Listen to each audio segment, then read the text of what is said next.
Today we learn about two cool collections in Java, TreeMap and LinkedHashMap. While TreeMap automatically sorts the keys in ascending order, LinkedHashMap keeps the keys in the same order you inserted them. We'll use them to build a Student Marks Leaderboard. So why TreeMap and LinkedHashMap? Imagine you have student marks, Alex 85, Mia 92, John 75. If you want to see students sorted alphabetically, TreeMap is perfect. If you want to see the students in the same order you inserted them, we need to use LinkedHashMap. So let's write a Java code. Import java.util.star public class student leaderboard public static void main string args. Let's use the linked hash map to keep the insertion order.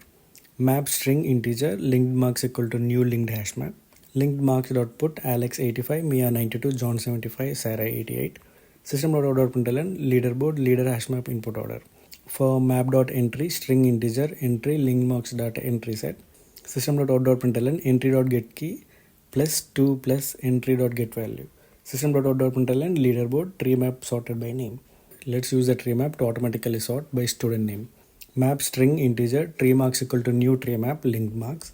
For map.entry string integer entry TreeMarks.entry set.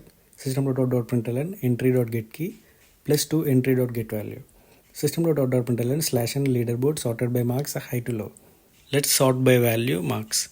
Link marks dot entry set dot stream dot sorted a comma b to b dot get value dot compare to a dot get value in order descending order dot for each entry to system dot out dot println entry dot get key plus 2 entry dot get value.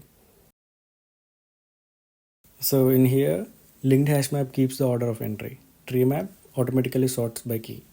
With streams you can sort by value like marks.